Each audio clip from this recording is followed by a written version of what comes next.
Good afternoon. I'm Alvin Taveras, and today we're going to be talking about how to sell your house for the maximum amount of dollars. Joining us today is Jeff Tamarillo, who's a broker at Steelbridge Realty. I'm an agent there, and let's go ahead and jump right in. One of the important concepts to start is understanding that your home value is an opinion, and you want as many people to agree with that higher opinion as possible. Isn't that correct, Jeff? Yeah. Well, it's ultimately, comps are there and all that, but ultimately it's an agreement between a buyer and a seller, really. Yeah, and that's what it comes down to. It's really, you can get to a hard number, but ultimately you're talking about demand. And the key to drive up the value is to have that demand as high as possible. One of the things that I want to touch upon today is just some of the reasons why people sell and the urgency that each of them can bring. Now, Jeff, you and I are well aware of this. One of the key reasons why people sell are financial reasons. Either it's a way to take advantage of a net profit that they can have from a sale of a home, or it's out of desperation. Jeff, can you talk to us more about the financial part of why people have to sell? Well, there's a million reasons to sell. I've always found the number one thing when you're going to sell is what am I going to do with the money? Well, in today's world, that's a really valid question since you can go get one of them 0.5% CDs. So I get taking a profit if you're an investor, but the financial side of why people sell is as varied as, and most of the times it's not really financial. Most of the times it's just a personal choice. Yeah. But the financial side could be a divorce, relocations are big, probate, deaths, just a lot of different reasons. The personal side is really the hardest to figure out too, as well. So, what's interesting is analytically, I can tell you within a given neighborhood what houses are probably coming on the market next. Yep. Because we've gotten that good with the data that I can tell you, I call it the vintage. This next vintage is what's coming on the market. And most neighborhoods are pretty, there's outliers and everything, but most neighborhoods are really easy to pattern. Yeah, the personal, as you mentioned, there are a couple of drivers that personally when it's your time to sell. So there is a reason that you have to sell, and there's another reason why it makes sense for you to sell, and they can be completely separated. A big part of it is also life cycles as well, and this is divorce, retirement, wanting a bigger property or a smaller property, and the urgency behind all of those are different. And it also means that your strategy and how you approach selling your home is going to be different. So for example, if you have to relocate for a job next month, then we're going to focus more on pricing the house correctly right away so it can sell and doing the minimum to just spruce the house up. Versus if you have a little bit more time, there's flippers that can flip a house within a month and a half, and you can use up to that time period to go ahead and get the maximum amount of dollars. Yeah, well, we've got $1 million listing coming up on the river. It's a pretty awesome house. It's 3 acres on the river with a boat dock. It's got a pasture, a barn. It's a really unique property. On that one there, the owner's doing quite a bit of work to it, just not really work, pressure washing, painting, sprucing, a deep clean, because, in that price point, it almost needs to be like a 5-star experience when you're showing. So, and it really is, your most important question on anything you do is, what am I here to do? And if you need to sell in a month, then that's different than you need to sell when. There's certain times of the year right now is bucking all of those trends. Normally September is probably a month you should be doing the sprucing and waiting until, right after Thanksgiving is a good time, or beginning of February. But there's so little inventory in the market right now. It's 2.7 months inventory when I looked last week. Now's not a bad time to go to the market because I think season started early. But it really depends on what you're there to do, your timelines, your intentions. There's some times that people get a little too caught up in getting it ready to sell, and they end up trading copper for brass. They go put a bunch of work into the house that they'll never recoup. Because there's a difference between an improvement and just affecting the desirability of a house. Curb appeal is important. I wouldn't spend $15,000 on a landscape package for a $250,000 house. Right. Now, is a $2.5 million house? Okay, yeah, that's probably not a bad idea. But really have to, what are you here to do? And then sit down with a professional that does it for a living full time. I'm going to add that, and then go after it. Right. Yeah. And you mentioned the idea of working with someone who understands the ins and outs of that market and can provide a checklist of the improvements you can make.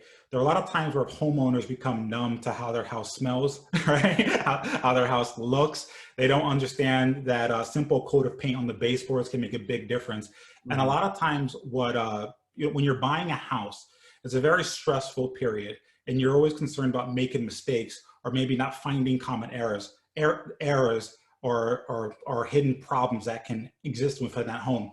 So when you're looking at a house, your radar is up searching for problems. This is often why we recommend trying to solve as many problems ahead of time.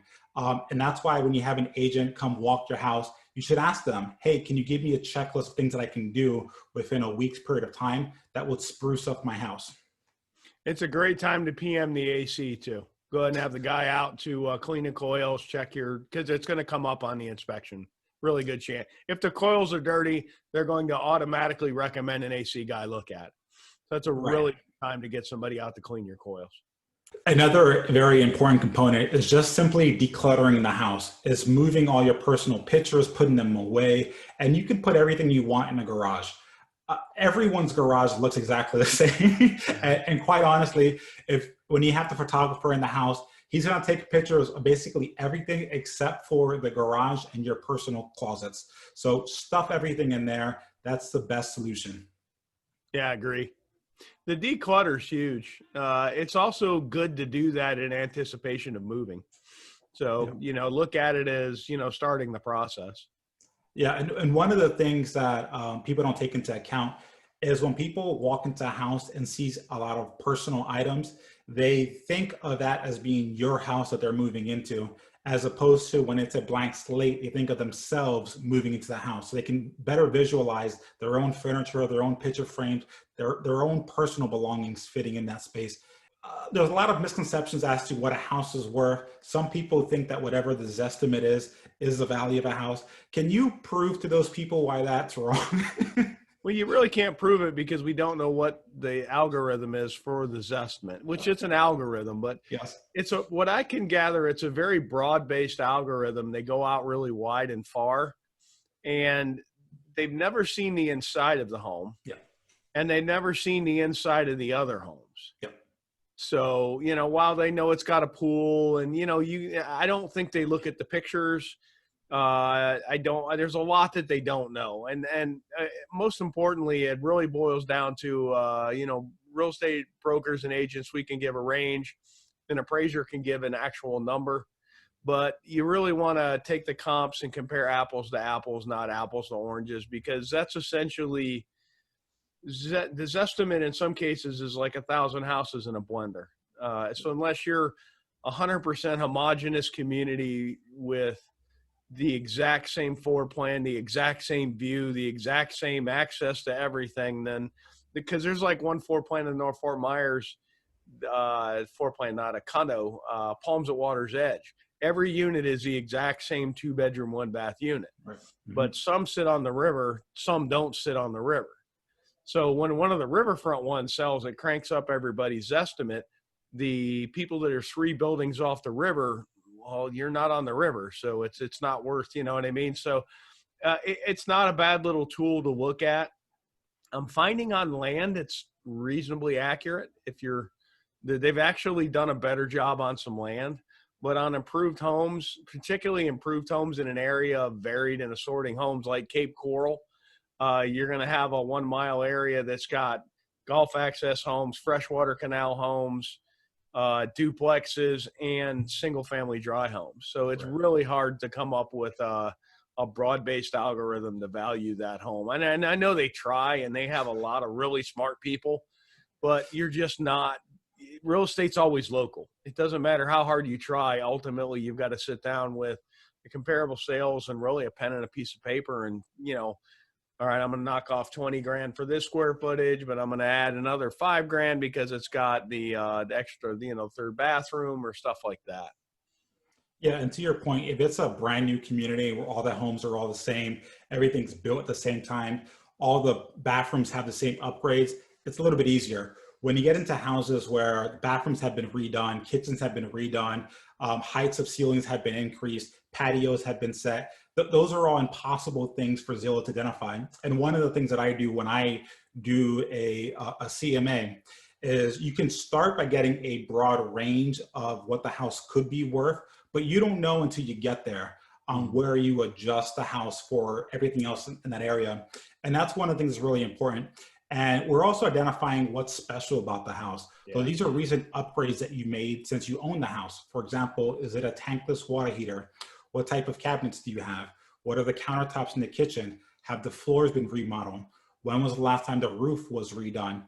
Those are all things that are going to drive the value of your home.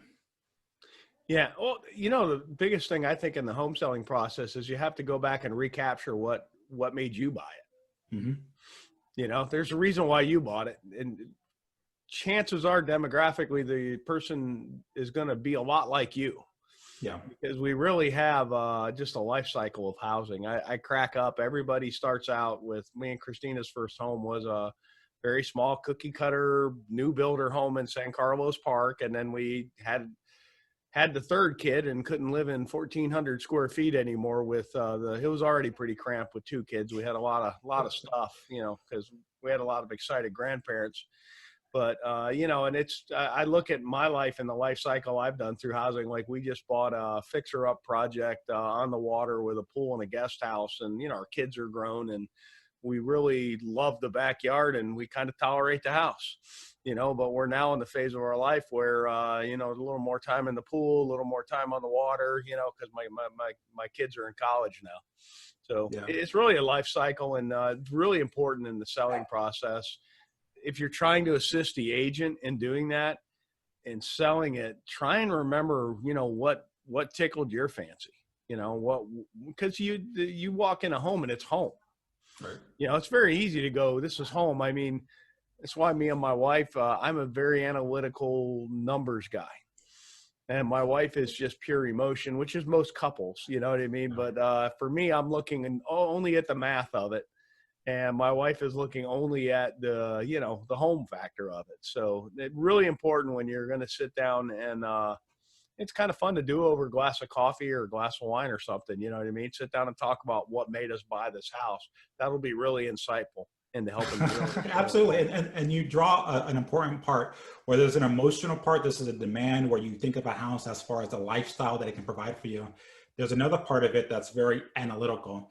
And this is where I always recommend keeping receipts of any repairs you made in the homes, any upgrades that you made. Because as an agent, I can walk into a house and I can see the floor and I just think of laminate flooring, right? I don't know specifically what kind of floor that is and everything. But if you give me the receipt, now that's a big factor that I can include in a property description. And this goes into when we talk about marketing the home, there are certain things that all agents are going to do. Every agent's going to put it on the MLS. That's the multiple listing services. That's what gets sent out to all the agents to look up the house, etc.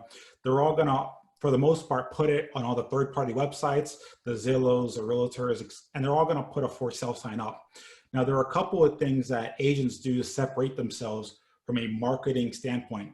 And my philosophy is now's not the time to go cheap when it comes to marketing. Yeah.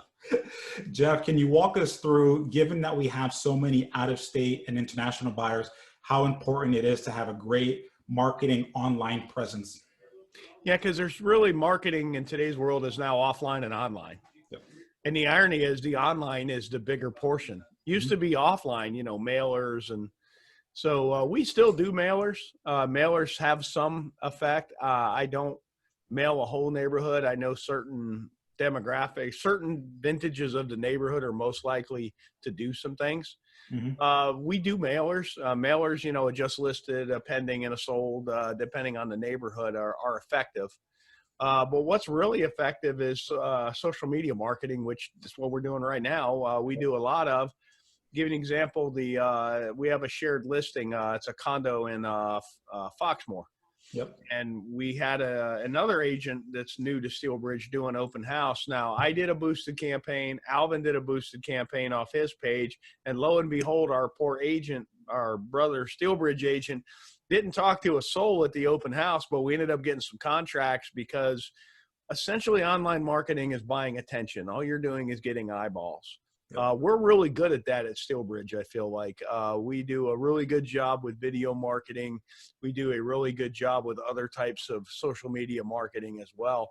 And I can tell you that when we flip on certain ad sets, my showings go up. I mean, and everything's so random today. And, you know, they see it on Facebook, then they go to Zillow, and then they text their realtor. So it's really hard to source that contract 100% where it came from, unless we're talking to both sides. Yeah. But it's the social media aspect is huge. It's not cheap, but it's also affordable, Yeah. and you can buy a lot of eyeballs. I mean, I think the one video you and I were we did of you at the Foxmore condo was like 2,800 views. That's Yep. It's a lot of eyeballs. Yeah, absolutely. And there is a big shift, right? Because before, the agent had full control of the listings. Only the agent knew, they had a whole book, and only they knew what houses were for sale. We're at the point where things are so transparent that buyers are often the ones deciding on which houses they want to see.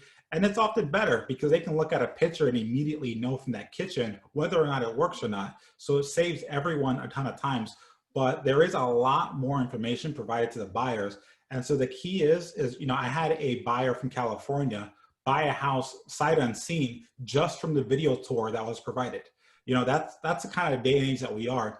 So if you're looking at different agents, do not pick an agent who's going to take pictures with their cell phone, right? Well, something too with just within the market. I mean, the real estate community, we're no longer the gatekeepers of the Yep. information. Way back in the day, 100%, you had to go get with a realtor. I mean, I wasn't in the business then, but I have agents telling me that once a week a book got dropped off at the office, the MLS book, and everybody had the book, and they'd go out and make notes, and it's kind of hilarious. And then it became a really big deal when they could download them via call-in modem. Yeah. You know, and now look where we are. But the agents aren't the gatekeepers of information. With that said, it's a lot more complicated market with all the interconnectivity, and where you really need somebody who full-time does this for a living and knows what they're doing. You know, Yeah. not only they're here, they're available, you know, they're not at their third job, so they can't take your calls, but also know what they're doing. And or more importantly, if say you've got a newer agent, and there's nothing wrong with helping somebody get started in the business, does that newer agent have some support? There's some companies out there that have 800,000-900,000 realtors. I don't think they're really, I mean, it's basically Comcast for customer support. So while it's, you know, neat, cool, and all that, you really need either the cognizance or the access to some cognizance, because it's a complicated market. I think of how much real estate has changed since 2013. In the last 7 years, it's pretty impressive.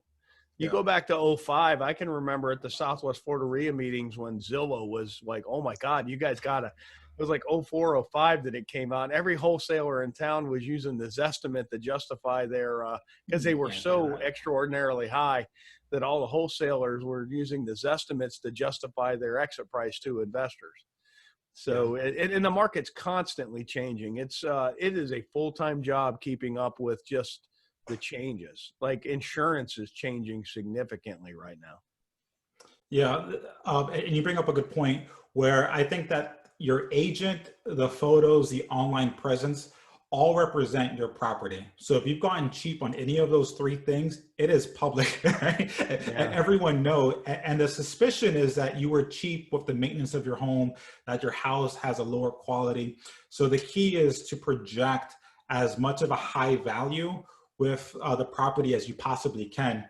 And the goal is obviously to get into a competitive situation when it comes to selling your house. So for example, I recently leveraged a cash buyer to get a full asking price on another property. So you want to create that sense of competitiveness to buy that house, which this market, it's already pretty competitive, that if you have the house for a couple of weeks, you should have several offers going in.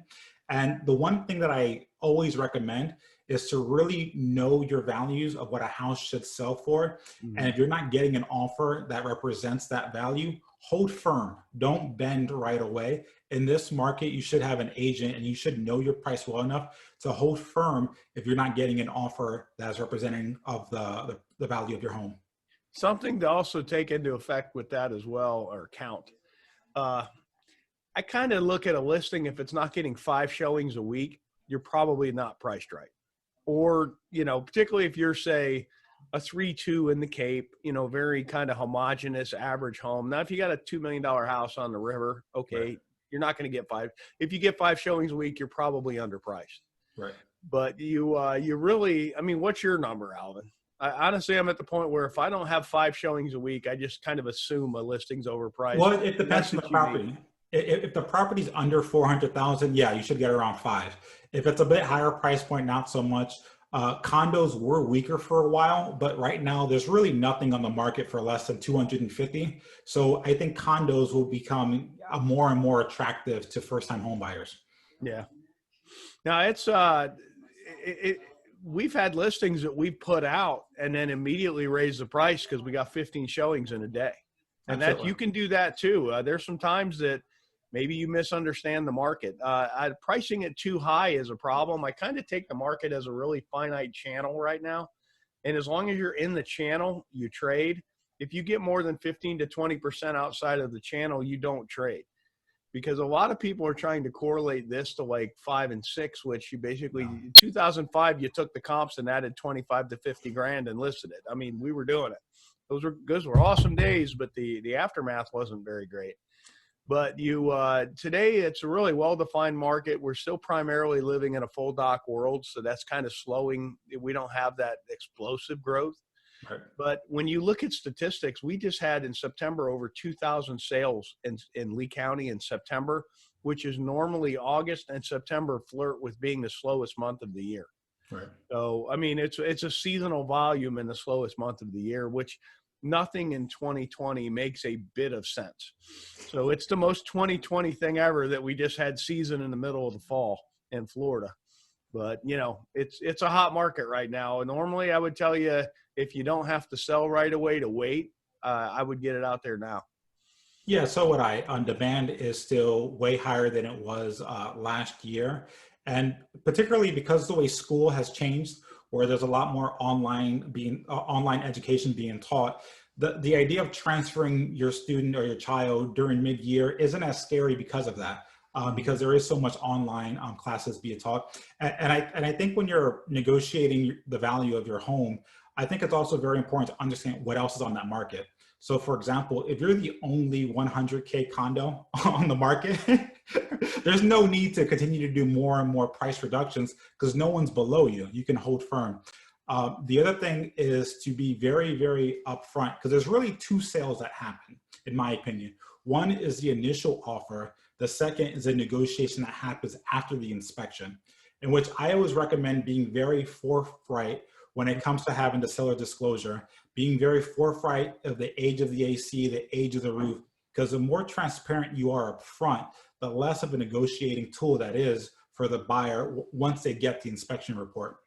Well, the seller's disclosure is just critical, particularly even if you just take and put "don't know" for every box and sign it and send it over. I've done that on a personal property that I flipped. I literally checked every box, "don't know," and signed it and said, "Okay, I don't know nothing.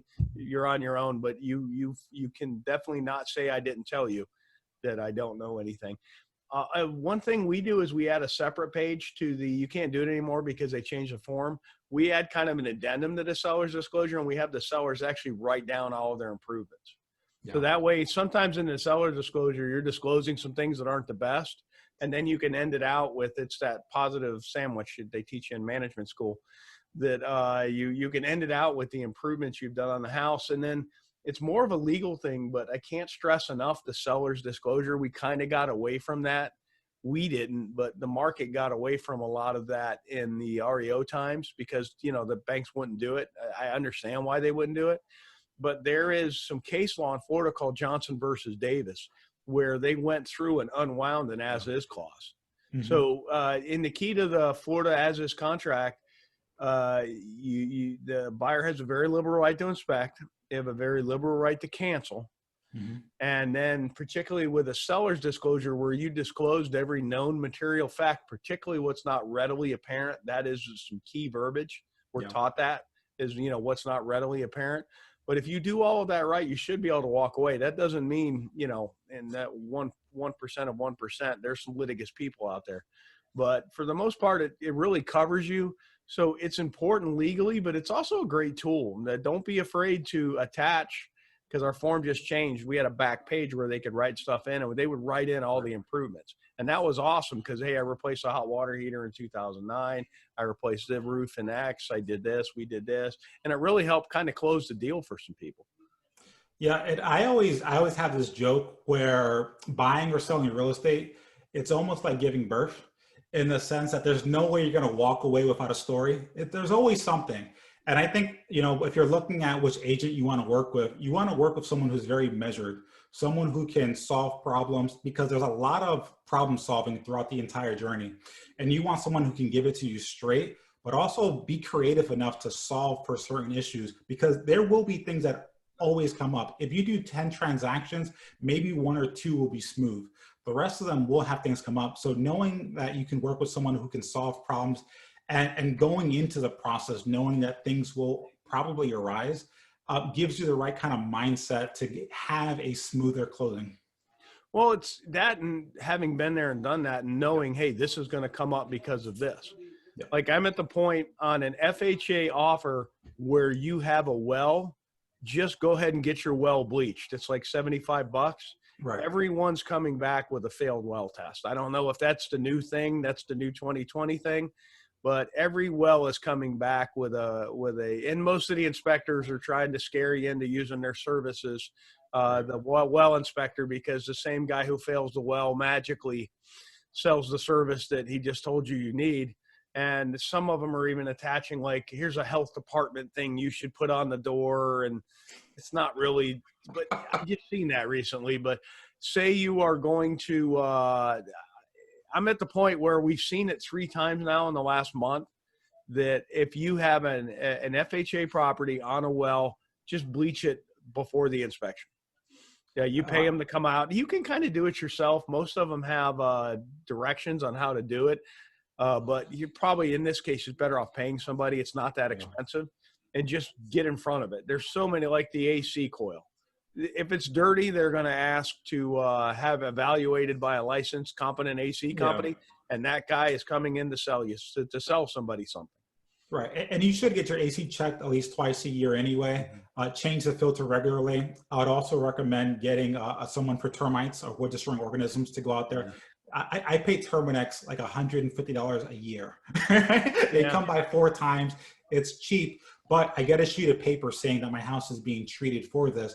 So I'm already anticipating those issues. And I'm solving for them. Jeff, before we say goodbye, is there any final tips you have with regards to the market for someone who's maybe looking to sell within the next few months? Should they wait a little bit to maybe next spring, or should they act urgently, put the house on the market? Basically, it's 2020, so nothing makes sense right now. Again, sit down, ask yourself, what am I here to do? Okay, and if you need to sell, then sell. If you're selling because the market's great, but you're going to be living here for the next 20 years, it may not be the time to sell, or maybe it's time to trade up. Or we have the riverfront clients actually trading down. Their kids are now in college, and they're both getting a little older, and they're looking more at, while the horses and all that's cool, they just can't keep up with 3 acres with a barn and a pasture. It's a lot of work. And, with the kids in Orlando in college, it's not, it's just too much work. So you really want to, what am I here to do? But if you have a need to sell, now is a pretty good time to sell. The market is extremely hot, inventory is low, and pricing is up. I couldn't agree more.